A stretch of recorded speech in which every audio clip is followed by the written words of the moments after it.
Hello viewers, আসসালামু আলাইকুম ওরহমতুল্লাহ। বন্ধুরা, অনেকে এমএস ওয়ার্ডে ইনসি বা ফুট টাইপ করতে গিয়ে অনেক সমস্যার সম্মুখীন হতে হয়। তো ভিউয়ার্স, আপনারা কিভাবে এমএস ওয়ার্ডে ইনসি বা ফুট টাইপ করবেন আমি সেটি আপনাদেরকে আজকে এ টু জেড দেখিয়ে দিব। তো বন্ধুরা, আমি আজকে দেখিয়ে দিব আপনারা কিভাবে এক ক্লিকে ইনসি বা ফুট টাইপ করবেন। তো বন্ধুরা, আর দেরি না করে চলুন শুরু করা যাক। তো বন্ধুরা, আপনারা এমএস ওয়ার্ডে ইনসি বা ফুট টাইপ করার জন্য আপনারা সর্বপ্রথম এমএস ওয়ার্ড প্রোগ্রামটি ওপেন করে নেবেন।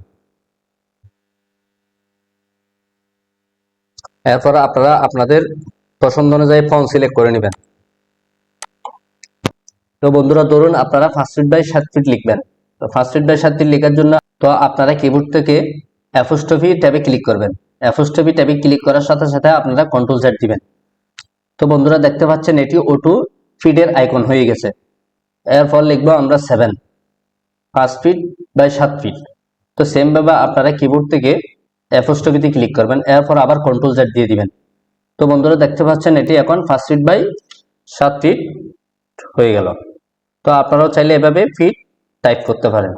এখন দেখিয়ে দিব আপনারা কিভাবে ইঞ্চি টাইপ করবেন। তো বন্ধুরা, আমি এগুলা কেটে দিচ্ছি এখন।